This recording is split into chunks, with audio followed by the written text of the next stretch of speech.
ಎಲ್ರಿಗೂ ನಮಸ್ಕಾರ. ಇವತ್ತಿನ ರೆಸಿಪಿಯಲ್ಲಿ ಖಾರ ಪೊಂಗಲ್ ವಿತ್ ಶೇಂಗಾ ಚಟ್ನಿ ಹೇಗೆ ಮಾಡೋದು ಅಂತ ನೋಡೋಣ.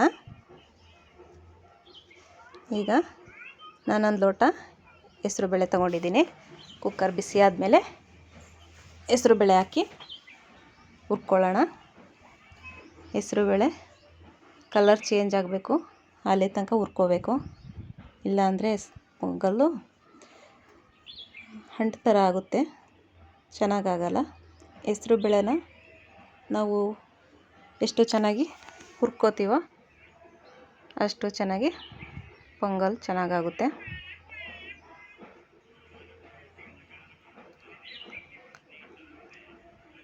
ಲೋ ಫ್ಲೇಮಲ್ಲೇ ಹೆಸ್ರು ಬೇಳೆನ ಹುರ್ಕೋಬೇಕು.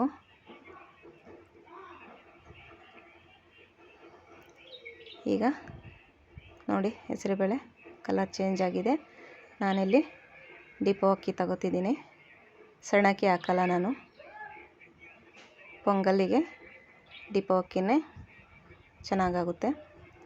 ಈಗ ಅಕ್ಕಿನೂ ಚೆನ್ನಾಗಿ ಹುರ್ಕೊಳ್ಳೋಣ. 1-2 ನಿಮಿಷ ಅಕ್ಕಿ ಹುರ್ಕೋಬೇಕು. ಈಗ ಹುರಿದಿದ್ದಾಗಿದೆ. ಈಗ ತೊಳೆದು ನೀರು ಸೇರಿಸ್ಕೊಳ್ಳೋಣ. ನಾನಿಲ್ಲಿ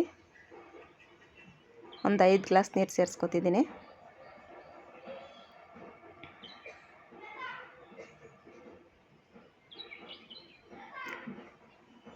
ಒಂದು ಲೋಟ ಹೆಸರುಬೇಳೆ, 1 ಲೋಟ ಅಕ್ಕಿಗೆ 5 ಗ್ಲಾಸ್ ನೀರು ಸೇರಿಸ್ಕೊಂಡಿದ್ದೀನಿ.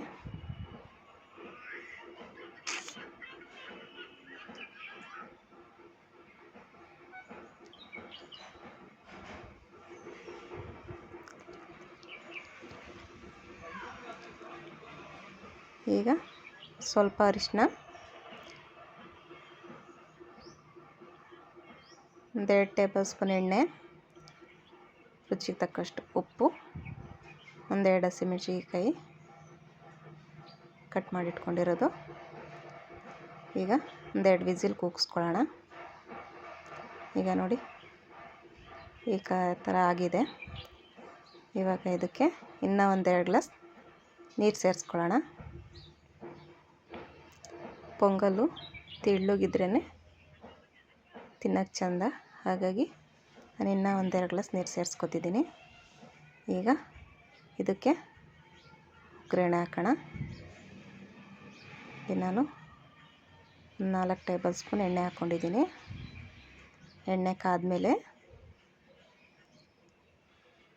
ಜೀರಿಗೆ,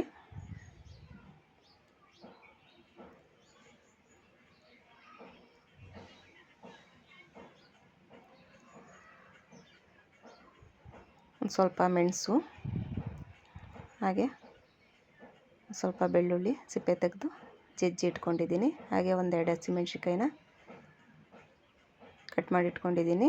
ತುರಿದಿರೋ ಅಂಥ ಶುಂಠಿ, ಕರಿಬೇವು ಇದನ್ನೆಲ್ಲ ಹಾಕಿ ಫ್ರೈ ಮಾಡಿಬಿಟ್ಟು ಈಗ ಕುದೀತಿರೋ ಪೊಂಗಲ್ಗೆ ಸೇರಿಸ್ಕೊಳ್ಳೋಣ. ಇವಾಗ ಸ್ವಲ್ಪ ತೆಂಗಿನಕಾಯಿ ತುರಿ, ಸ್ವಲ್ಪ ಕೊತ್ತಂಬರಿ ಸೊಪ್ಪು ಹಾಕಿ ಮಿಕ್ಸ್ ಮಾಡ್ಕೊಳ್ಳೋಣ. ಇವಾಗ ಇದು ರೆಡಿಯಾಗಿದೆ.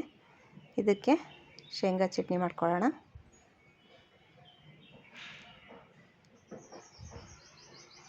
ಜಾರಿಗೆ ತೆಂಗಿನಕಾಯಿ ತುರಿ,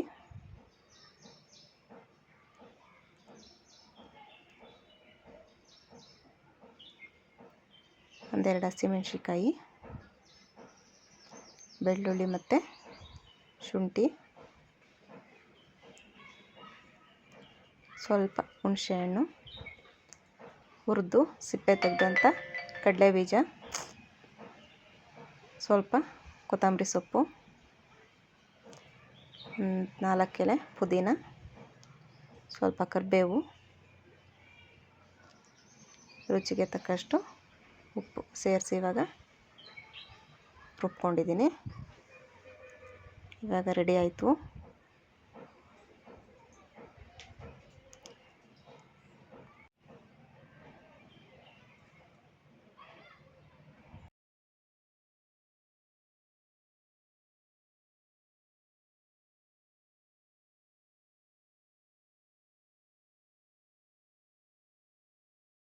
ನನ್ನ ವಿಡಿಯೋ ಇಷ್ಟ ಆಗಿದರೆ ಲೈಕ್ ಮಾಡಿ, ಸಬ್ಸ್ಕ್ರೈಬ್ ಮಾಡ್ಕೊಳ್ಳಿ, ಬೆಲ್ ಐಕನ್ ಕ್ಲಿಕ್ ಮಾಡಿ. Thank you.